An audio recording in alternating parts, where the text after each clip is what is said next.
අපිට හදිස්සියේම ආපු ඕඩර් එකකට දොදොල් හදන්න දැන් තමයි දොදොල් තාච්චි අපි ලිපේ තිව්වේ. හරියටම දැන් වෙලාව 4:00යි. මේ දොදොල් හදන්නේ හාල් සේරු 4කින්. වැඩේ සපෝට් එකට අපේ මල්ලිත් සම්බන්ධ වෙලා තියෙනවා. එයා තමයි හැඳි ගාන්නේ. සාමාන්‍යයෙන් දොදොල හැඳි ගාලා බාන වෙලාව වෙනකොට සාමාන්‍යයෙන් පැය 2:00ක් වගේ කාලයක් සම්පූර්ණ ක්‍රියාවලියට ගත වෙනවා. ඉතින් මේක බොහොම ඉවසීමෙන් කරන්න ඕනි වැඩක්.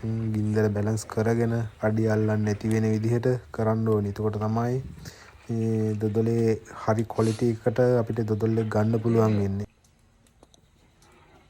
දොදොල් එක ලිපේ තියලා හරියටම විනාඩි 40ක් වෙනවා. දොදොල් එක එන්න දැන් උක්කු වෙනවා. ඔයාලට බලා ගන්න පුළුවන්.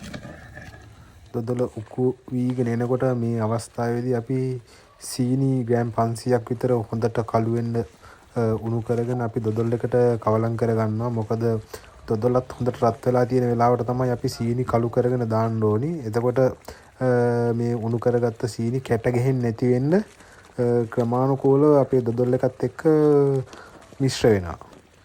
මේ වගේ අපි උණු කරගත්ත සීනි එක දාලා හොඳට කවලම් කරගෙන අඩි අල්ලන්නේ නැති වෙන්න අපි දොදොල හැඳි ගා ගන්න ඕනි.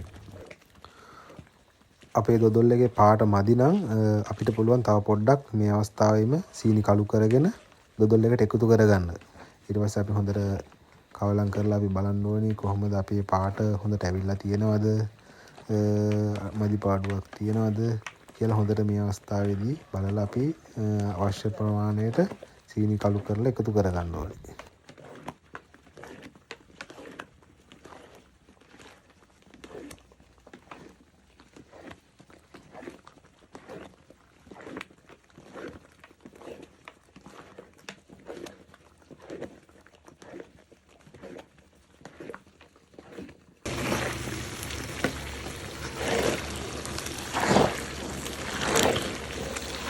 හරියටම දොදොල් එක ලිපේ තියලා දැනට පැය 2ක් විතර වෙනවා.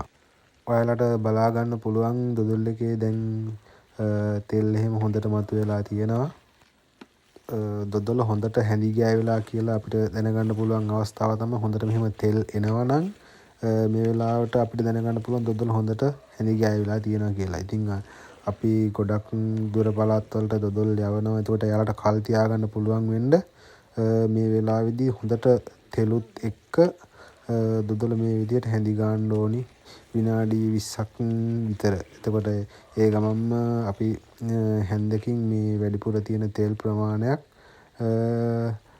ක්‍රමානුකූලව ඉවත් කරගන්න ඕනි. ඉතින් මේ වගේ සාමාන්‍යයෙන් තෙල්